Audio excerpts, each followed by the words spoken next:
In this lesson, we'll be talking about communication. How and what you communicate is so important. This lesson is something I feel is extremely important.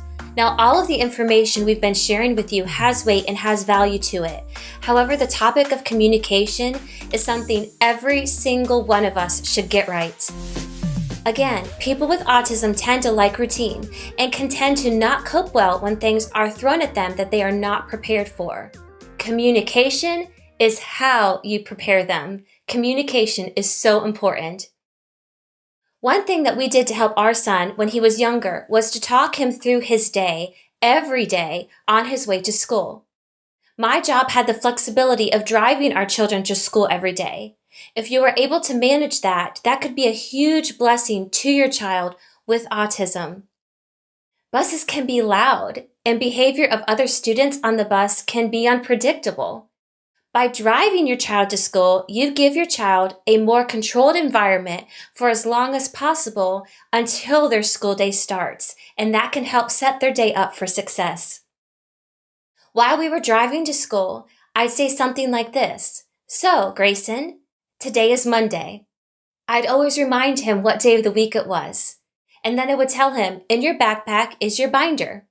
Please remember to give your teacher the note in the front of your binder when you get to class."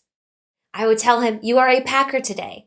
In your lunch is a peanut butter and jelly sandwich, pretzels, and some carrot sticks. Now, today is Monday, so on Monday you have music class. And I will be there to pick you up after school today. Today we'll be going straight home, and we will be home the rest of the day." And then I would ask him, "Do you have any questions about today?" And he would normally say no. And sometimes he would ask me what we were going to have for supper, because he's a boy and he likes food, right? But normally he didn't have any questions.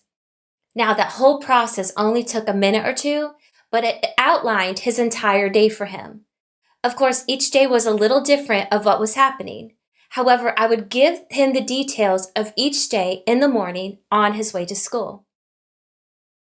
Another important part of communication is to clearly communicate when normal is going to be different, and give as much warning of the change in routine as you can.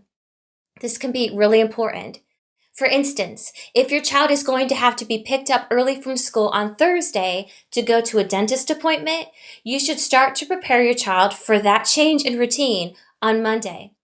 You don't want to wait until Thursday morning to say, Today I'll be picking you up a half an hour before school ends to take you to your dentist appointment." You need to give your child a chance to prepare for that change in routine. Picking your child up from school a half an hour early can be a big adjustment. They might be in the middle of math class at that time. No one else is getting up in the middle of math class and packing their backpack at that time. And if they switch classes, they might not even be in their own homeroom. It's different. It's not normal, and they need a chance to prepare. So on Monday, you start to say, "This Thursday, I'll be picking you up early for an appointment." And you remind them again on Tuesday and on Wednesday. So then on Thursday, the day of the appointment, they have had time to adjust to that change to their normal schedule in their minds. Another thing that I find very important is to communicate expectations. This, again, I know I'm saying it, is so important to communicate. To communicate how you expect your child to behave in every situation and in every environment. When communicating to your child, be detailed in describing every detail of how they are to act and what is going to be happening in that situation. For example, let's say you are going to a school performance that one of your other children is performing in. How I would handle the situation is to communicate to our son, "We are going to go back to the school tonight for the school musical that your brother's class is performing. We will be there for about an hour. It's going to be in the gym. There will be a lot of people there. We are going to sit quietly the entire musical and be excited to see your brother's class perform what they've been working on. And after it's over, we'll come straight home." I gave detailed instructions. When you communicate how you expect your child to behave in an environment, that sets you up better for success. For another example, when I take our son into the grocery store with me, I would tell him how long we'd be in the store. I tell him to keep his hands to himself and that we aren't going to touch anything in the store. I tell him that we're only going to touch what we are going to have to put in the cart to buy, and I have made a list of what those things are that we'll be touching, that we'll be buying. And I would tell him that in order for him to stay safe, he will need to stay right beside me the entire time we are in the store.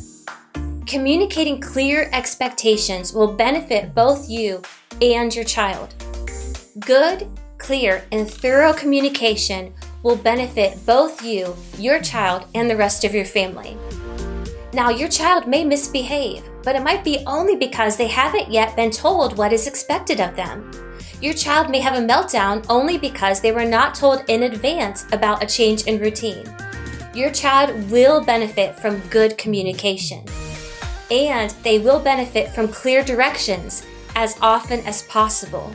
Give clear expectations as often as possible. So for your homework for this lesson is communicate.